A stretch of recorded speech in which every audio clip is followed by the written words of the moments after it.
there is a serious point to this war.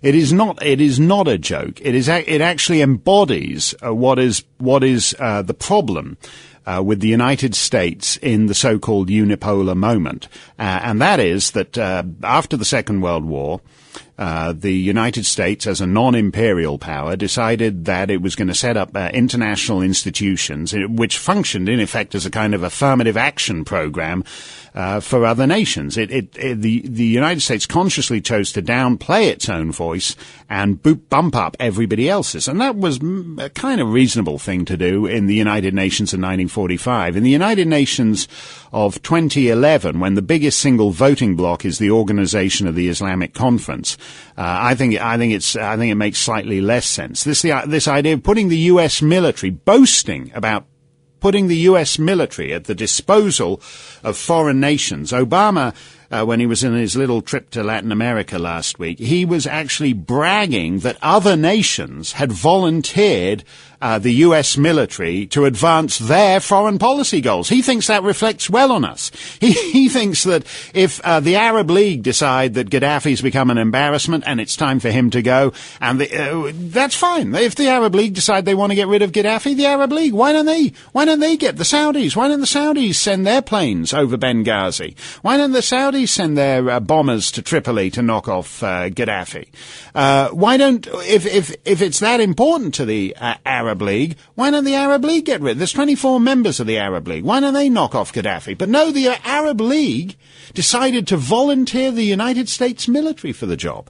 And it's fascinating to me that candidate Obama was insisting that it was unconstitutional for the United States to go to war without the approval of the United States Congress. Now he's boasting that it reflects beautifully on the United States that it's going to war with the approval of the Arab League. This is a kind of this is a form of decadence apart from anything else. Obama's attitude to the Libyan war springs from his view that the United States ought to be ashamed of its presence on the world stage, that it is an illegitimate actor if it's acting in its own national interest, and the United States only has legitimacy on the world stage if it merges its interest, or in fact actually negates its interest, and puts its vast technological expertise and its money and its manpower at the service of organizations like the Arab League. The Arab League is basically whatever the Arab League is for, I'm against. Amir Musa, that's generally a good way to go. Amir Musa, the Secretary General of the Arab League. He's no relation to Musa Kusa, as far as I know.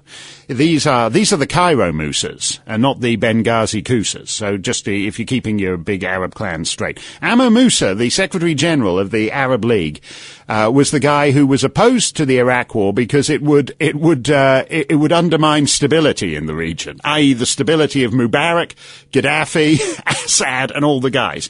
Amir Musa is now running for president of the new Facebook revolution, freedom-loving Egypt. This is a man who has worked for dictators his entire life. He's put himself in the service of dictatorships all his entire grubby, worthless life, and he's now running for president of Facebook revolution, freedom-loving Egypt. And Amir Musa. So when Amir Musa's Arab League says, hey, America, we think you should come in. We've decided Gaddafi should go, and you are the guys to do it. You're the lucky guys that we've selected. Your number came up. We could have asked the Chad military. We could have asked the Rwandan military, but we decided to ask you to do it.